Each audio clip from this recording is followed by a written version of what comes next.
घुटना, कंधा या कमर, चाहे जैसा हो दर्द, डॉक्टर ऑर्थो आपको देता है दर्द से पूरी आजादी, एक भरपूर जिंदगी।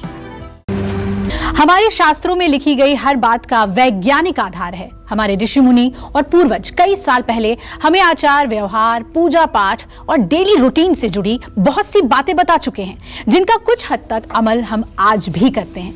लेकिन क्या आपको पता है, इसका नाता विज्ञान से भी है। हमारे शास्त्र, हमारी संस्कृति और हमारे पूजा पाठ का अपना एक वैज्ञानिक पहलू है, और इसी से जुड़ी खास जानकारी आज आपको पंडित सुरेश पांडे जी देंगे। तो बने रहिए हमारे साथ, यानी काल चक्र के साथ, क्योंकि आज आपको हम शास्त्रों से साइंस का कनेक्शन बताने वाले हैं। और आइए अब अपनी चर्चा की शुरुआत करते हैं। सबसे पहले बात करते हैं तुलसी पूजन की। तुलसी का धार्मिक महत्व तो है ही पंडित जी, और कई बार आपने इस विषय पे हमें बताया भी है, लेकिन इसके पीछे का जो वैज्ञानिक आधार है, क्योंकि आज हम साइंस कनेक्शन बता रहे हैं अपनी पूजा पाठ संस्कृति से, तो इसके पीछे का वैज्ञानिक आधार क्या है?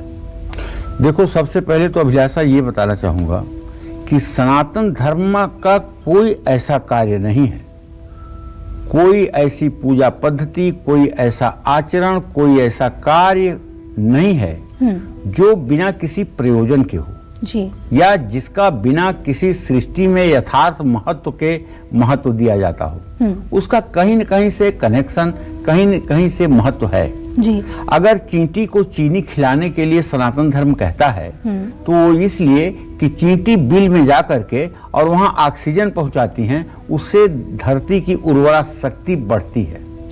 अगर सांप को दूध पिलाया जाता है तो इसलिए कि वो कृषि को नुकसान पहुंचाने वाले कीटाणुओं का भक्षण करता है जी। तो कहने का मतलब यह है कि सनातन धर्म में कुछ भी ऐसा नहीं है। पीपल के पेड़ की पूजा होती है तो इसलिए कुछ 24 घंटा हमें ऑक्सीजन देता है जी। तो इसी क्रम में सनातन धर्म में कुछ भी ऐसा नहीं है जो बिना तथ्य के मान्यता प्राप्त हो। तो आप जान लीजिए। और मैं ये बताना चाहूंगा कि देखिए, तुलसी का धार्मिक महत्व तो सभी लोग जानते हैं, लेकिन वैज्ञानिक दृष्टिकोण से तुलसी एक औषधि है। तुलसी पूजन हर भारतीय घर की पहचान है। तुलसी पूजन से घर में मानसिक शांति, सुख, समृद्धि, सफलता प्राप्त होती है। लेकिन तुलसी का वैज्ञानिक महत्व है, इसे संजीवनी बूटी भी कहा जाता है। एक ऐसी रामबाण औषधि है जो हर प्रकार की बीमारियों में काम आती है। कैसे? अगर आपकी स्मरण शक्ति कमजोर है, कफ, श्वास या हृदय रोग की समस्या है, या ब्लड से रिलेटेड कोई बीमारी है, या इनमिया हुआ है, ब्लड की कमी है, या खांसी जुकाम ने आपको परेशान कर दिया है, या आप अस्थमेटिक हैं, दमा के पेशेंट हैं, या दांतों में आपके रोग है, तो सभी इन रोगों में तुलसी चमत्कार करती है। तुलसी एक तरह से ना सिर्फ हमारे शरीर बल्कि हमारे वातावरण को भी शुद्ध करती है। देखिए, तुलसी अगर इतना इंपॉर्टेंट न होती तो ये बात न बनती कि बिना विष्णु की पूजा में तुलसी के पहुंचे पूजा अधूरी रहेगी। मतलब भगवान विष्णु से सारा संसार है, और भगवान विष्णु की पूजा तब साकार होगी जब तुलसी होगी। इसी बात से तुलसी के महत्व को समझ लीजिए कि जो समस्त ब्रह्मांड को अपने एक रोमकूप में धारण करता है, ऐसा सर्वशक्तिमान जो है, उसके लिए भी तुलसी आवश्यक है। तो इस चराचर जगत के जीव के लिए तुलसी क्यों आवश्यक नहीं है? तो तुलसी आवश्यक है। इसीलिए सनातन धर्म में हमारी देवियां, हमारी कुमारी कन्याएं, हमारी सुहागन महिलाएं तुलसी की दमखम लगाकर पूजा करती हैं और तुलसी के आशीर्वाद से सुखी जीवन व्यतीत करती हैं। जय मां विंध्यवासिनी।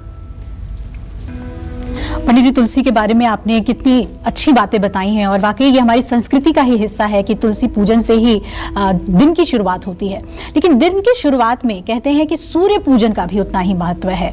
इसके पीछे का साइंटिफिक एस्पेक्ट जो है वो हम आपसे समझना चाहेंगे कि क्यों ये कहा जाता है कि भोर की शुरुआत सूर्य को अर्घ्य देकर जरूर करनी चाहिए। देखो अभिलाषा, ऐसा है, सामवेद का मंत्र है, चंद्रमा मनसो जातः चक्षो सूर्यो अजायतः। सूर्य को आत्मा का कारक ग्रह माना गया है और सूर्य को इस समस्त ब्रह्मांड का मूल माना गया है। जी। सनातन धर्म में सूर्य को अर्घ देने का भी नियम है और इसके पीछे, सनातन धर्म को जो अर्घ देने का नियम है, इसके पीछे भी वैज्ञानिक आधार है। शरीर को शुद्ध रखने के लिए जितनी हवा की जरूरत है उतना ही प्रकाश की भी जरूरत है। शरीर में, हमारे शरीर में अलग अलग रंगों की विद्युत किरणें होती हैं। जिस रंग की हमारे शरीर में कमी होती है वो सूर्य को जल चढ़ाने से उसकी कमी पूरी हो जाती है, उसकी किरणों द्वारा वो कमी प्राप्त हो जाती है।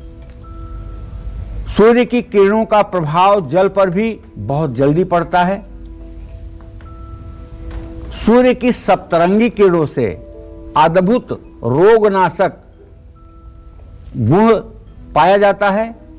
ऐसे में जब हम सुबह सुबह सूर्य को जल चढ़ाते हैं तो सूर्य की किरणें हमारे शरीर के अंदर शारीरिक दुर्बलता को तो दूर करती ही हैं, सूक्ष्म से सूक्ष्म जीवाणुओं को भी नष्ट कर देती हैं। इसीलिए सुबह सूर्य को अर्घ देने की परंपरा आदिकाल से सनातन धर्म में चली आ रही है। सुबह सूर्य की किरणों से हमें विटामिन डी भी प्राप्त होता है। ये तो आज की भाषा में, आज डॉक्टरों की भाषा में यही है कि अगर आपके हाथ पैर में दर्द है, शरीर में दर्द है, विटामिन डी की कमी है तो सूर्य की रोशनी में बैठिए। लेकिन सूर्योदय से 24 मिनट तक सूर्य की रोशनी अमृत के समान होती है और उसके बाद ज्यों-ज्यों समय आगे बढ़ता जाता है त्यों-त्यों उसका महत्व कमजोर होता जाता है। आप जानते हैं, अगर सूर्य की रोशनी में एकदम प्रातःकाल सूर्य की प्रातः की किरणें आपके शरीर पर पड़ें और आप सूर्य उपासना करें तो आपके निष्क्रिय हुए अंग भी एक्टिव हो सकते हैं। और जो लोग बहुत ज़्यादा डिप्रेशन में या जिनको बहुत ज़्यादा एंजाइटी रहती है, किसी चीज़ का जिनके मन में भय बना रहता है, ऐसे लोगों को तो किसी कीमत पर सूर्य की आराधना उपासना करनी चाहिए। और सूर्य का जो वैदिक मंत्र है, जिनके बच्चे पढ़ाई के समय में बीमार हो जाते हैं, एग्जामिनेशन के समय में जरूर बीमार होते हैं, एग्जामिनेशन के समय में घबराहट जिनको हो जाती है, ऐसे सभी लोगों को चाहिए कि अपने बच्चों से सूर्य के वैदिक मंत्र का 108 बार रोज उच्चारण करवाएं।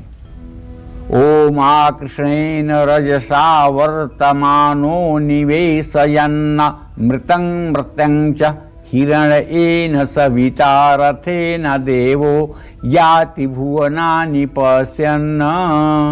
अगर आप मंत्र नोट नहीं कर पा रहे हैं तो कोई बात नहीं, गूगल पे जाइए और सूर्य का वैदिक मंत्र टाइप कीजिए, आपको ये मंत्र आ जाएगा। केवल यही मंत्र वैदिक मंत्र है और इसकी जगह पे कोई दूसरा मंत्र नहीं आएगा। और इस मंत्र को अगर आप अपने बच्चे को सिखा देते हैं या ऐसे किसी व्यक्ति को ये मंत्र आप अभ्यास कराइए जिसे कहीं इंटरव्यू में जाना है, क्योंकि इंटरव्यू में जब आदमी जाता है तो सबसे पहले उसकी बॉडी लैंग्वेज क्या है यही इंटरव्यू लेने वाला देखता है। और बॉडी लैंग्वेज कैसे बनती बिगड़ती है? आत्मविश्वास से। और सूर्य क्या है? आत्मविश्वास का कारक है। अगर सूर्य के मंत्रों का जप हुआ है तो मुख प्रसन्न तन तेज विराजा मानव अपर गिरिन कर राजा, तो चेहरे से हजारों सूर्य की किरणों की तरह रोशनी निकलती रहेगी, आंखों में अद्वितीय चमक रहेगी और सामने वाले को आप प्रभावित कर पाएंगे। तो बॉडी लैंग्वेज अगर आपकी पास हो गई तो उसके बाद आपका इंटरव्यू अपने आप आसान हो जाएगा। इसलिए सूर्य की उपासना, सूर्य के वैदिक मंत्र का जप हमें प्राण से भी प्यारा होना चाहिए और इसका महत्व समाज में स्थापित होना चाहिए। जय मां विंध्यवासिनी। पंडित जी, अब अपने चर्चा पर हम आए तो मेरा जो प्रश्न है वो व्रत को लेकर है, फास्टिंग को लेकर। नवरात्र, महाशिवरात्रि, एकादशी, पूर्णिमा, कई तरह के व्रत हमारे यहाँ करने का प्रयोजन है। लोग कहते हैं व्रतों से ऐसा कुछ नहीं मिलता है, लेकिन क्या इसका एक वैज्ञानिक आधार भी है कि व्रत करने चाहिए? देखो बेटा, मैं जहाँ तक समझ रहा हूँ तुम यहाँ व्रत को उपवास के रूप में पूछ रही हो जी। और व्रत का जो शाब्दिक अर्थ है, व्रत का शाब्दिक अर्थ हमारे शास्त्रों में कहा गया है इंद्रिय संयम। ये जो हमारी कर्मेंद्रिय और ज्ञानेंद्रियां हैं, आंख, नाक, मुंह, कान, मलमूत्र के उत्सर्जन के स्थान, हाथ, पैर, त्वचा, ये जो हमारे कर्मेंद्रियां हैं, इन कर्मेंद्रियों को शिथिल करने के लिए और इन कर्मेंद्रियों को सात्विक राह पर बढ़ाने के लिए व्रत किया जाता है जी। व्रतों में बहुत प्रकार का व्रत होता है। एक तो उपवास व्रत होता है जिसमें आदमी भूखे रह करके इंद्रियों को संयमित करता है जी। एक मौन व्रत होता है, मनसा वाचा कर्मणा व्यक्ति मौन हो जाए, किसी के एक वाणी का किसी के आचरण का उसके ऊपर इफेक्ट ना पड़े। वही वीर व्रत करता है, मतलब जीवन की आहुति देने के लिए प्रतिक्षण अपने सिद्धांतों के प्रति समर्पित होता है। तो व्रत का तो हमारे यहाँ बहुत बड़ा महत्व है जी।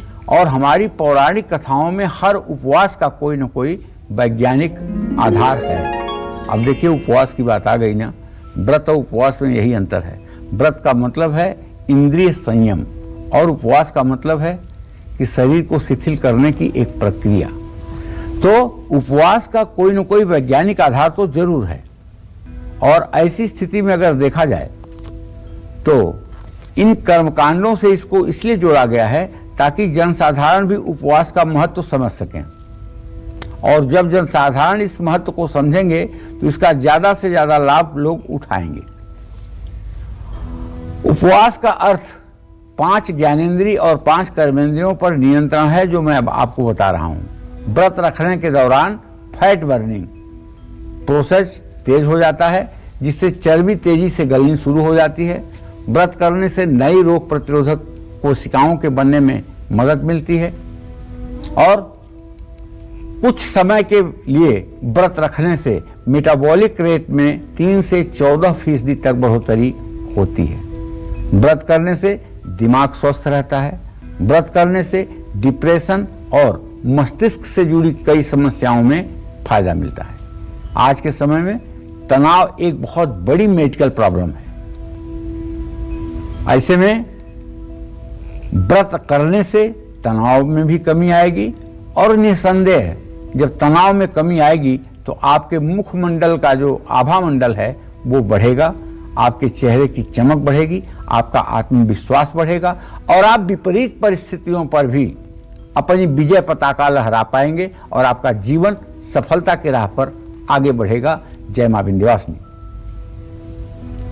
और आइए आज, क्योंकि हम अपने शास्त्रों के बताए हुए जितने भी नियम हैं, पूजा पाठ के नियम हैं, उनके वैज्ञानिक आधार को समझ रहे हैं, तो एक बहुत ही महत्वपूर्ण चीज जो हम अपने आसपास देखते हैं पूजा पाठ के दौरान वो होती है घंटी का बजना, शंख का बजना। पंडित जी, पूजा पाठ के दौरान अगर घंटी ना बजे, शंख नाद ना हो तो एक वातावरण वैसा नहीं बनता, महसूस नहीं होता कि हाँ हम एक पवित्र स्थल पर हैं। क्या इसका वैज्ञानिक आधार भी है? इसका एक वैज्ञानिक असर हमारे जीवन पे, पूरे वातावरण पे पड़ता है?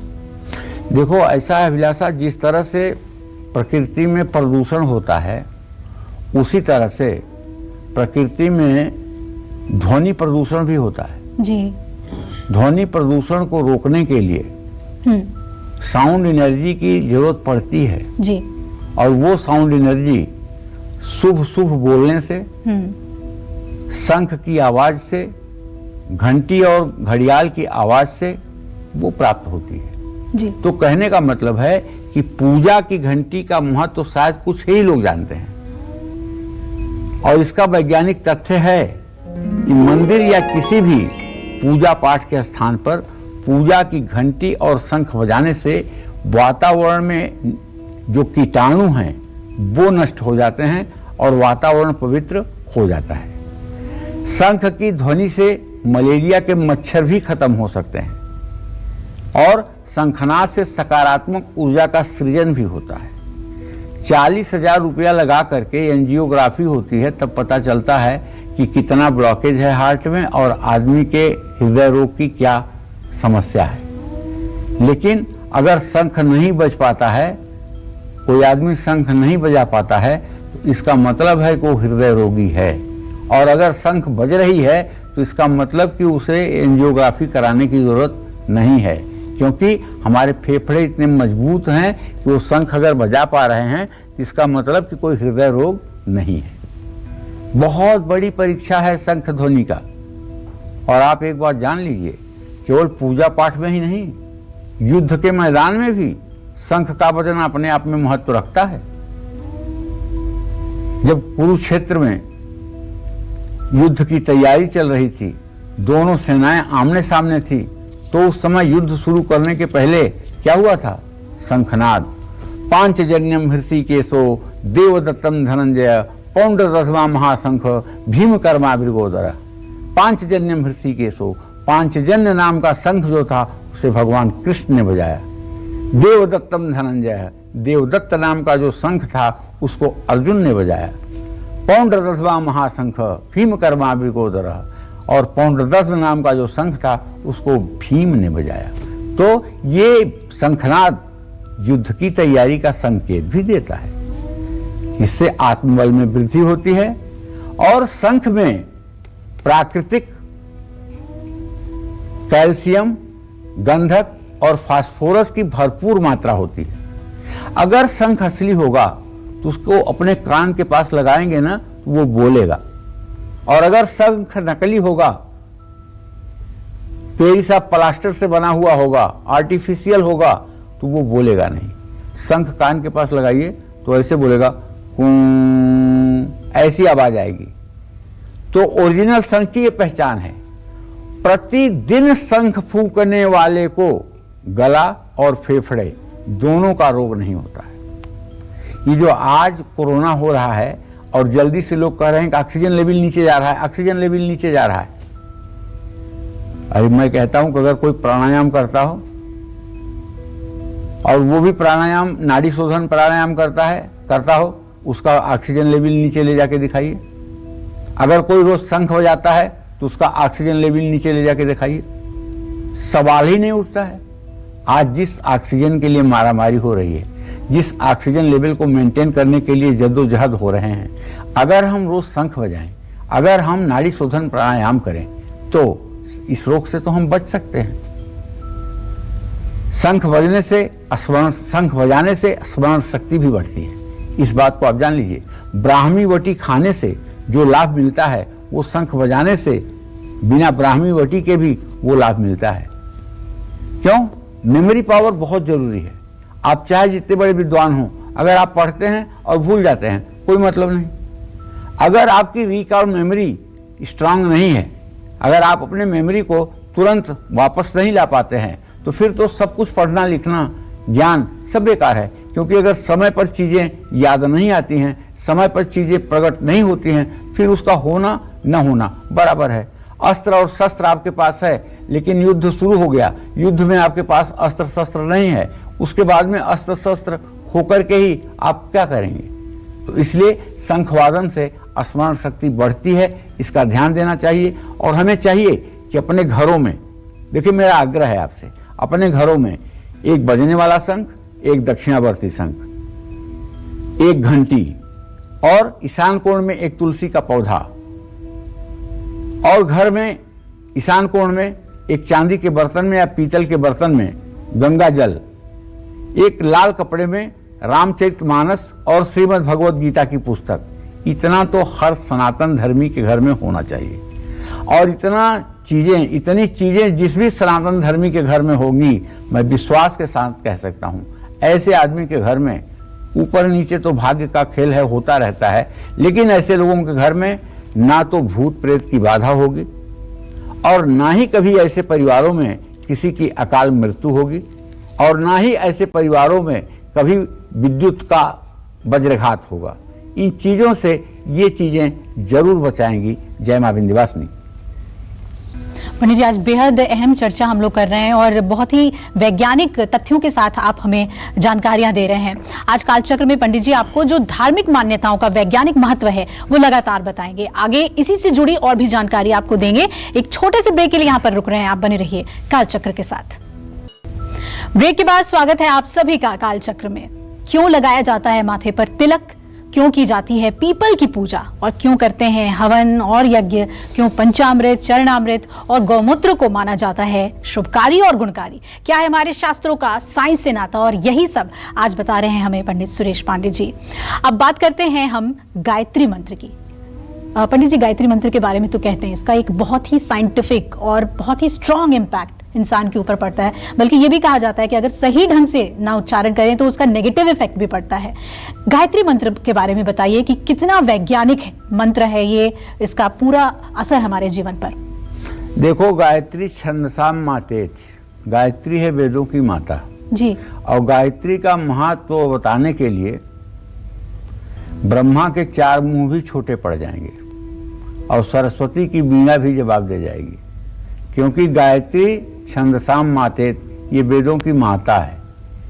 ये कोई साधारण मंत्र नहीं है जिसका महत्व हम जैसा अदना सा आदमी कोई बता देगा जी।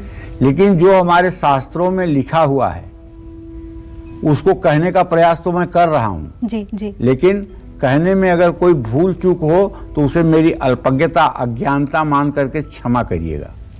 देखिए, एक मंत्र, गायत्री मंत्र ऐसा है जो अटक से कटक तक, कन्याकुमारी से कश्मीर तक, अमेरिका से जर्मनी तक, ऑस्ट्रेलिया से कनाडा तक, हर हिंदू परिवार के बच्चे से बूढ़े तक को याद है।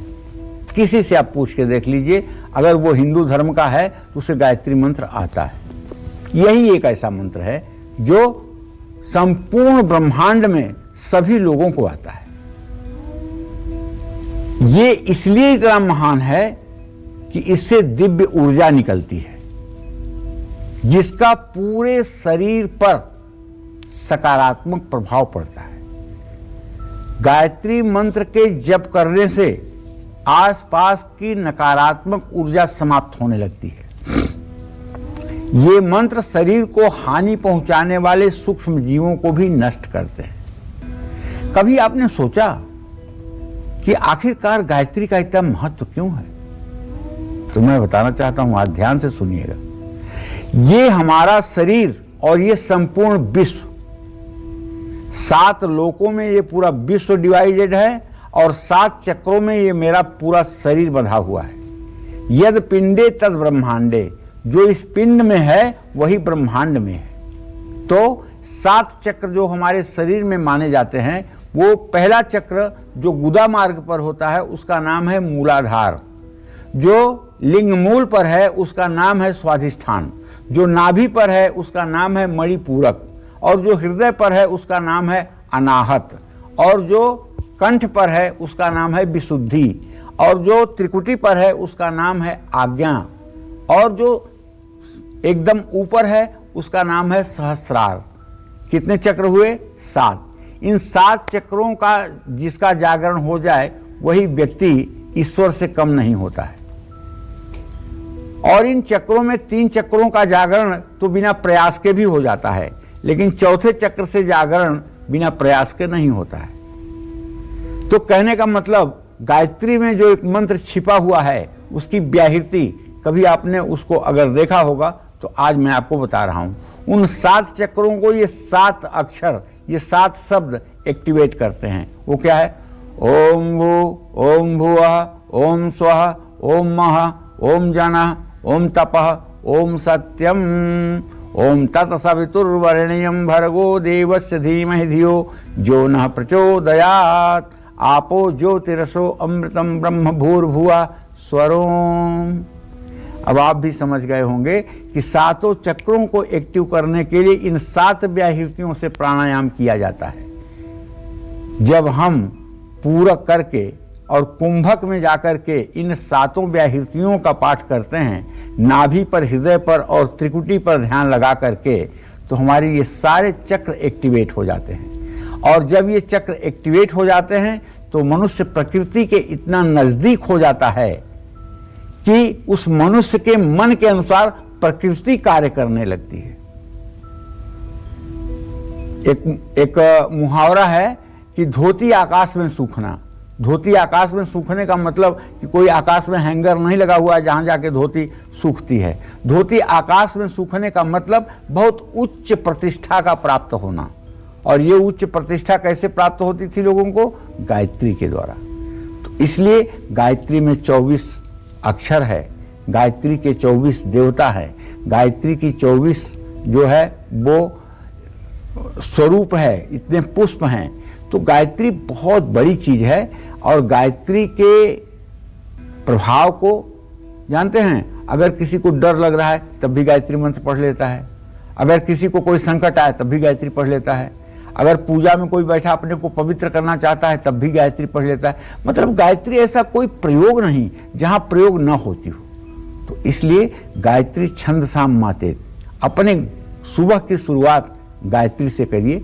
और हाँ, एक बात बता दूं कि अगर आप भी महान बनना चाहते हैं, आप भी चाहते हैं कि अब ये जन्म आपका आखिरी जन्म हो, अब आपको मायाजाल में ना फंसना हो, तो आपको रोज नाड़ी शोधन प्राणायाम करना चाहिए। 15 सेकंड गायत्री मंत्र मन में सोचते हुए श्वास को खींचना चाहिए। दोनों नाक बंद करके 60 सेकंड सांस को रोक करके गायत्री मंत्र की सारी व्याहृतियां पढ़नी चाहिए। और उसके बाद 30 मिनट तक दाहिनी नाक से सांस छोड़ते हुए गायत्री मंत्र का उच्चारण मन में करते रहना चाहिए। ये 5 आवृत्ति करने से ये प्राणायाम जागृत होता है और इसकी जो परिणति होती है वो ध्वस्ती, प्राप्ति, संबित और प्रसाद के रूप में होती है। ध्वस्ती का मतलब कि आपके शरीर का सारा रोग ध्वस्त हो जाए, इसको कहते हैं ध्वस्ती।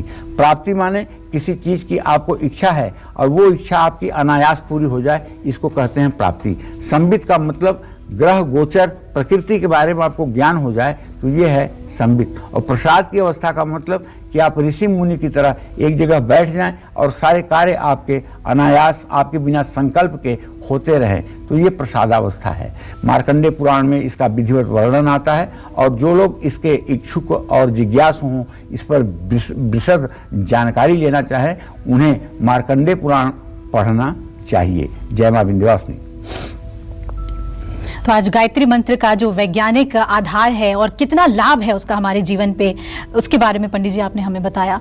आज ये बहुत ही विशेष चर्चा है क्योंकि आस्था और विज्ञान के कनेक्शन को हम बता रहे हैं। हर धार्मिक कार्य को आपने देखा होगा कि यज्ञ या हवन के बिना उसे अधूरा माना जाता है, लेकिन इसका वैज्ञानिक आधार क्या है? पंडित जी, ज़्यादातर हम देखते हैं कोई भी शुभ काम हो तो हवन ज़रूर हो, यज्ञ ज़रूर हो, और इसे लोग बहुत अच्छा भी मानते हैं, एक अलग ही पॉजिटिविटी बनती है। इसका वैज्ञानिक आधार क्या है? इसका बहुत बड़ा वैज्ञानिक आधार तो ये है कि भारत की संस्कृति में जितना सूर्य पूजन का महत्व है अभिलाषा, उससे कम अग्नि के पूजन का महत्व नहीं है। अग्नि पूजन का भी उतना ही महत्व है जी। अग्नि वैसे तो 7 प्रकार की होती है, ठीक है जी, लेकिन 3 प्रकार की अग्नि प्रमुख है। वो 3 प्रकार की अग्नि कौन कौन सी है? एक तो है जठराग्नि, जो हमारे शरीर में रहती है, जो भोजन को डाइजेस्ट करने में मदद करती है।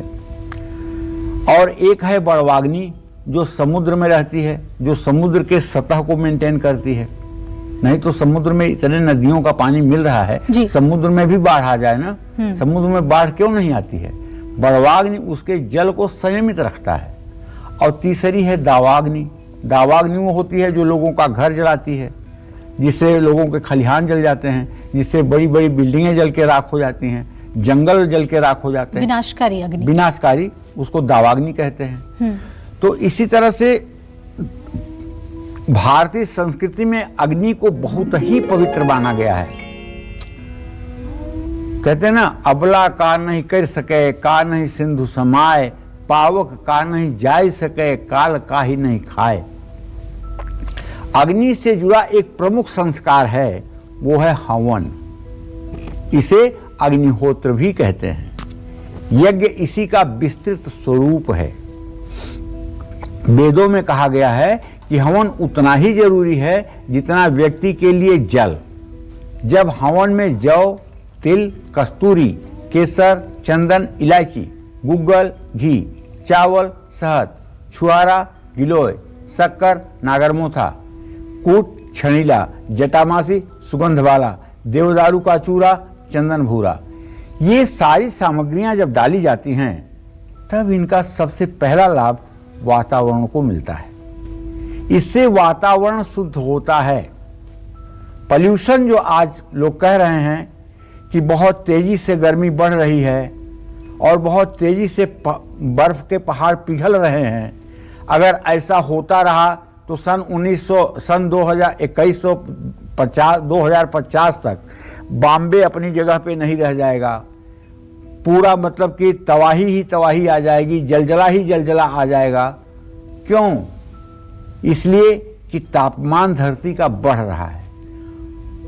यहां तक अखबारों में आ रहा है कि पहले जो साइक्लोन 100 साल में 1-2 बार आते थे, वो इधर 25 सालों में हर साल 2 और 3 बार साइक्लोन आते हैं। कभी उड़ीसा को तबाह करते हैं, कभी बंबई को तबाह करते हैं, कभी गुजरात और बंगाल को तबाह करते हैं। ये साइक्लोन इतना ज़्यादा क्यों आते हैं? इसके पीछे का कारण है वातावरण गर्म हो रहा है, पॉल्यूशन के कारण। तो मैं यही कहना चाहता हूँ कि जो हमारी हिंदू मान्यता है, उसके आधार पर जब हम अग्नि में हवन करते हैं तो उससे वातावरण शुद्ध होता है, और जब वातावरण शुद्ध होता है तो उससे बरसात होती है, और जब बरसात होती है तो उससे अन्न की उपज बढ़ती है, और धरती का वायुमंडल नम बना रहता है, जिससे बड़े बड़े जो हिमखंड हैं, हिमालय के पहाड़ हैं, वो जब नहीं पिघलते हैं तो हमारी सृष्टि की रक्षा होती है। जय मां विंध्यवासिनी। और पंडित जी, जब अग्नि का इतना महत्व है तो मेरे जहन में आया कि पूजा के वक्त दीप प्रज्वलित करना भी सबसे महत्वपूर्ण होता है। दीप प्रज्वलित करने का वैज्ञानिक आधार क्या है? देखो, सबसे पहले पूजा में अगर कोई काम किया जाता है तो दीप ही प्रज्वलित किया जाता है जी। जजमान जब अपने आसन पर बैठता है तो सबसे पहला काम होता है दीपक प्रज्वलित करके, हाथ धो करके, हाथ में फूल अक्षत लेकर के दीपक की प्रार्थना की जाती है जी कि हे दीप देवता, यावत कर्म समाप्ति स्यात् तावत त्वं सुस्थिरो भव। तो जब तक इस कर्म की समाप्ति न हो तब तक आप स्थिर रहें। भो दीपम देव रूपस्त्वम कर्म साक्षी है विकृत, यावत कर्म समाप्ति स्यात् तावत त्वं सुस्थिरो भव। हिंदू परंपरा में पूजा के दौरान दीपक जलाने की मान्यता है। दीपक वह पात्र है जिसमें घी या तेल डाल करके सूत की ज्योति जलाई जाती है। दीपक की ज्योति का धुआं एयर प्यूरिफायर का काम करता है। शुद्ध घी या शुद्ध तेल की सुगंध हवा में मौजूद हानिकारक कणों को बाहर निकालती है। शुद्ध देसी घी का दीपक वातावरण में ऑक्सीजन की मात्रा को बढ़ाता है।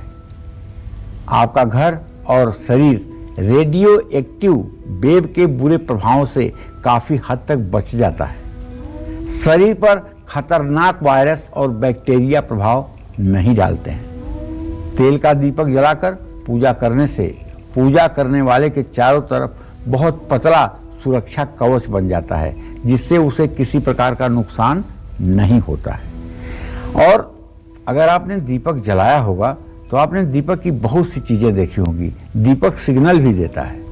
अगर दीपक की जो बत्ती है जलती है, उसके ऊपर जाकर के फूल की तरह आकृति बन जाए उसी बत्ती की, तो आप समझ लीजिए कि आपकी मनोकामना पूरी होने वाली है।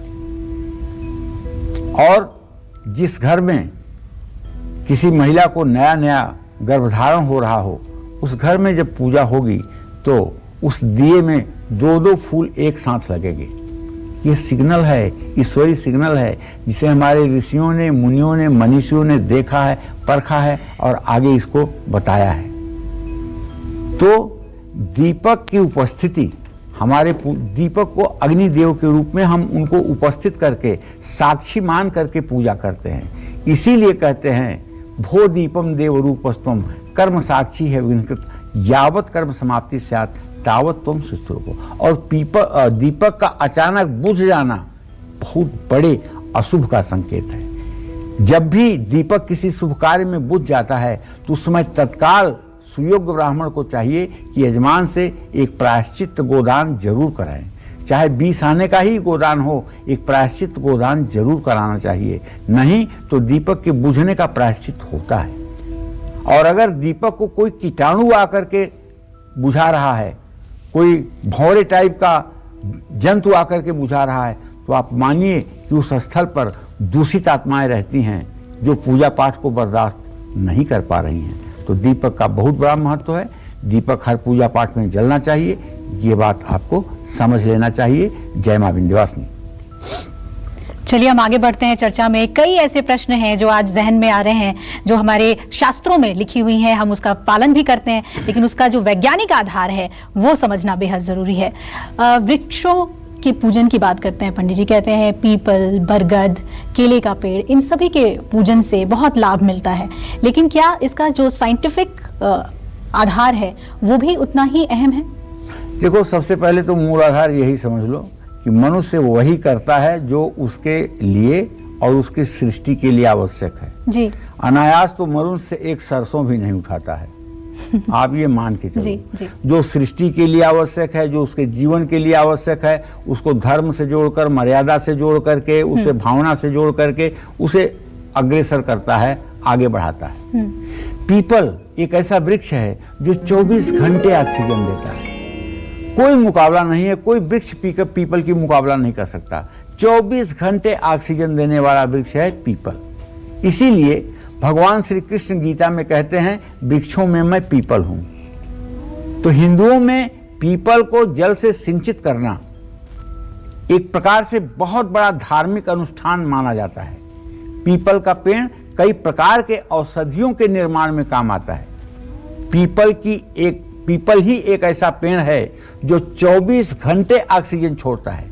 पीपल के पेड़ के पास रहने से कई रोग दूर होते हैं और शरीर स्वस्थ रहता है। इसका मतलब ये नहीं कि पीपल के नीचे जाके चारपाई बिछा के आप बैठ जाएंगे।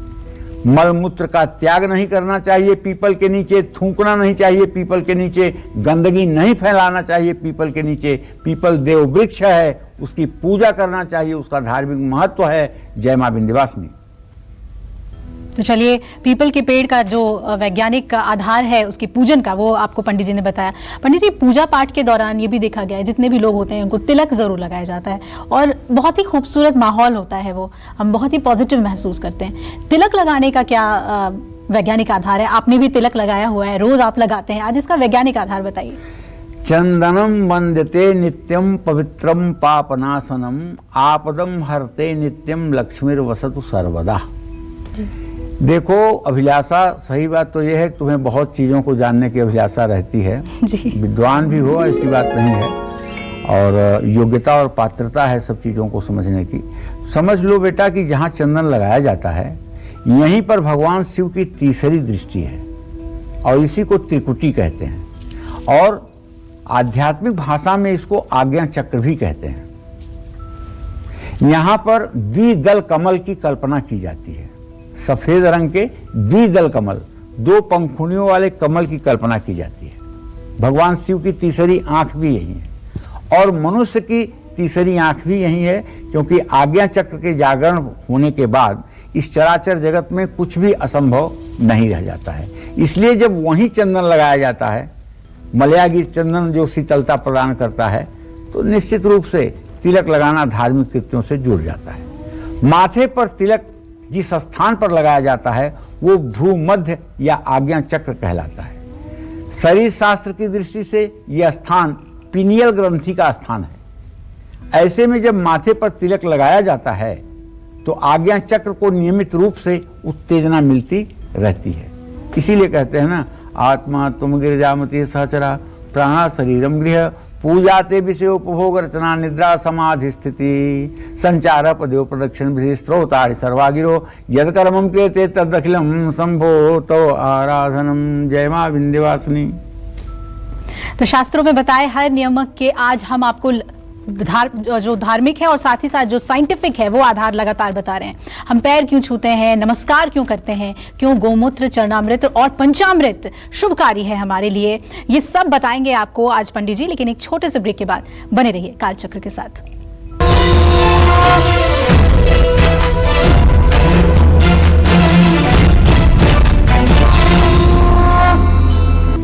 ब्रेक के बाद स्वागत है आपका कालचक्र में। हमारी आस्था से कैसे जुड़ा है विज्ञान, हमारी परंपराओं, हमारी संस्कृति, हमारे रीति रिवाजों से क्या है विज्ञान का रिश्ता, और यही आज कालचक्र में हम पंडित जी से जान रहे हैं। चलिए इसी कड़ी में थोड़ा आगे बढ़ते हैं और अब बात करते हैं गोमूत्र, चरणामृत और पंचामृत की। गोमूत्र को तो शास्त्र और साइंस दोनों ने गुणकारी माना है, कई रिसर्च हुए हैं और इसके और भी बहुत से साइंटिफिक पहलू हैं। वो क्या है और कैसे इसका प्रयोग अपने दैनिक जीवन में हमें करना चाहिए, पंडित जी ये बताएं।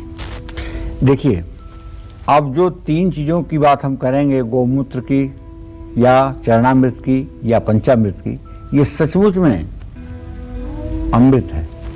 सनातन धर्म में घर में गौमूत्र के छिड़काव पर भी जोर दिया गया है और जिन घरों में ज़्यादा नकारात्मक ऊर्जा है, जिन घरों में ज़्यादा लोग मायूस रहते हैं, वहाँ गौमूत्र का छिड़काव अमृत की तरह फायदेमंद है। इसका वैज्ञानिक आधार है। क्या आधार है भाई? गौमूत्र की गंध जो होती है बहुत तेज होती है, इसमें एसिड की मात्रा ज़्यादा होती है। घर के वातावरण में मौजूद बैक्टीरिया इस गंध और एसिड के प्रभाव से खत्म हो जाते हैं। इससे परिवार के सदस्यों का स्वास्थ्य ठीक रहता है। जानते हैं पहले जहां भी पूजन होती थी तो उसको गाय के गोबर से लीपा जाता था और उसके ऊपर आटा से चौक बनाया जाता था, फिर उसके ऊपर पूजा पाठ होती थी। लेकिन अब फर्श कच्ची है, पहले थी, अब पक्की फर्श है। अब गाय के गोबर से कैसे लेपन करेंगे, अब कैसे उसको शुद्ध बनाएंगे? तो भाई पानी में जैसे आप फिनाइल डालते हैं वैसे थोड़ा सा गोमूत्र डाल करके जहां आपको पूजा करना हो वहां पोंछा लगा करके अगर आप पूजा करें तो शायद वहां की नेगेटिविटी दूर हो जाएगी। चरणामृत तांबे के बर्तन में रखा जा सकता है और इसका जल पीने से शरीर रोग मुक्त होता है। दूध, दही, घी, शहद और शक्कर को मिलाकर के पंचामृत बनाया जाता है। ये पांचों चीजें शरीर को शुद्ध और निरोगी रखती हैं और पांचों तत्वों को संतुलित रखती हैं। पंचामृत से शरीर की रोग प्रतिरोधक क्षमता तेजी से बढ़ती है और कहते हैं कि जो लोग पंचामृत का सेवन करते हैं या चरणामृत का सेवन करते हैं उनकी अकाल मृत्यु नहीं होती है। जय मां विंध्यवासिनी। चलिए यहाँ पर एक ब्रेक ले लेते हैं और ब्रेक के बाद पंडित जी से जानेंगे कि क्यों छूते हैं बड़ों के पैर, क्यों करते हैं नमस्कार, कैसे नमस्कार करने से काबू होगा आपका गुस्सा, कैसे पैर छूने से शरीर में एक पॉजिटिव एनर्जी आएगी। इस महत्वपूर्ण जानकारी को जानने और समझने के लिए आप बने रहिए हमारे साथ, देखते रहिए कालचक्र। ब्रेक के बाद स्वागत है आपका कालचक्र में। चलिए अब शुरू करते हैं अपना आज का स्पेशल सेगमेंट और इस स्पेशल सेगमेंट में पंडित जी से नमस्कार और प्रणाम करने का वैज्ञानिक आधार जानते हैं। नमस्कार करने की आदत कैसे हमारे शरीर और परिवार दोनों को पॉजिटिव रखती है, शुभ रखती है और अच्छा हमें उसका लाभ मिलता है, ये बताइए पंडित जी। सच बात है, ये बहुत बड़ी बात है। नमस्कार, अभिवादन, प्रणाम, ये सचमुच में एक प्रकार का सम्मान है, एक संस्कार है। प्रणाम करना एक यौगिक प्रक्रिया भी है, इसका वैज्ञानिक आधार भी है। नमस्कार करने से निर्मलता बढ़ती है, मन शांत रहता है। जब सभी उंगलियों के शीर्ष एक दूसरे के संपर्क में आते हैं और उन पर दबाव पड़ता है तो एक्यूप्रेशर के कारण उसका सीधा असर हमारी आंख, कान और दिमाग पर पड़ता है। हाथ जोड़कर आप जोर से बोल नहीं सकते, अधिक क्रोध नहीं कर सकते और भाग नहीं सकते। ये एक ऐसी मुद्रा है, एक ऐसी पद्धति है जिसमें एक मनोवैज्ञानिक दबाव होता है। इस तरह नमस्कार करने से आपका क्रोध हमेशा नियंत्रित रहता है। बहुत बड़ी बात है, प्रणाम करने की इस मुद्रा में बहुत बड़े गूढ़ रहस्य छिपे हुए हैं और इससे हमारा शरीर जिन तरंगों के प्रभाव में आता है वो तरंगें बड़े ही शुभकारी और हमारे साहस के स्तर को ऊपर उठाने वाली और दुस्साहस से भी बचाने वाली होती हैं। इसलिए प्रणाम, नमस्कार की मुद्रा अपने आप में एक अद्वितीय मुद्रा है। चाहे ईश्वर को प्रणाम करना हो, चाहे अपने गुरु को साष्टांग दंडवत करना हो, सब अपने आप में बहुत अनुपम है। बहुत से लोग ऐसे हैं प्रणाम नमस्कार करते हैं लेकिन जानते ही नहीं है प्रणाम की विधा क्या है। पहले के ज़माने में राजा महाराजा साधु संतों के यहाँ, बड़े बड़े ऋषि मुनियों के यहाँ जाते थे तो साष्टांग दंडवत होकर के लेट करके अपने दाहिने हाथ की तर्जनी उंगली उनके बाएं पैर के अंगूठे पर, बाएं पैर की अंगूठी दाहिने, इसी तरह से तर्जनी उंगलियों को रख करके और ऋषि मुनि की पॉजिटिव एनर्जी को अपने शरीर में लेते थे, जिससे उनके कलमश का, उनके अंदर की कालिमा का समापन हो जाता था और वो पवित्र हो जाते थे। तो ये बात भी ध्यान देने योग्य है। और पंडित जी, इस कोरोना काल में तो नमस्कार ने हमें संक्रमण से बचने से ज़्यादा बचाया है। हाथ मिलाने की बजाय। ये बताइए कि जो पैर छूने का हमारे यहाँ रिवाज है बड़ों को, हालांकि बहुत लोग अब हिचकते भी हैं इससे, मैं चाहूंगी आप इस पर जरूर विशेष प्रकाश डालें कि प्रणाम करने से, पैर छूने से कितना फायदा होता है व्यक्ति को। देखो, पैर छूने से ना कोई फायदा होता नहीं है। घुटना छू लिया, जांग छू लिया, टखना छू लिया, उसका कोई मतलब नहीं है। झुकना नहीं चाहते? नहीं, झुको, लेकिन जब तक आप अंगूठा नहीं छू लोगे पैर का, तब तक आपको कुछ मिलने वाला नहीं है। सामने वाले का अंगूठा आपने अपने अंगूठे से स्पर्श किया नहीं कि उसकी सारी पॉजिटिव किरणें आपके अंदर प्रवेश कर जाएंगी जी। और देखते ही देखते आपके चेहरे की रंगत बदल जाएगी।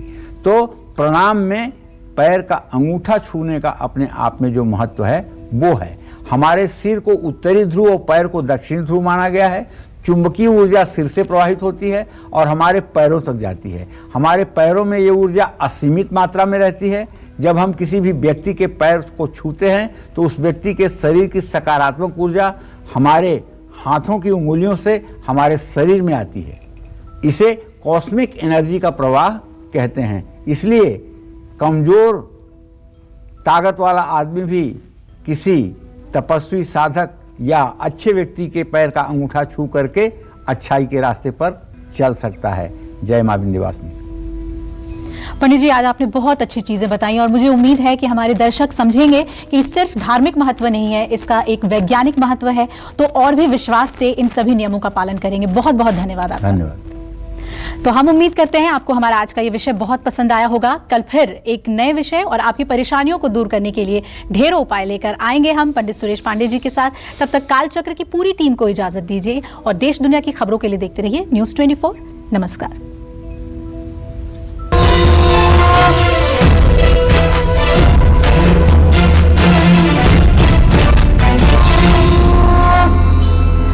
खास जड़ी बूटियों से बना पेट सफा आयुर्वेदिक चूर्ण आज ही ले आएं। पेट सफा पहली रात से ही असर दिखाता है और इसकी आदत भी नहीं पड़ती।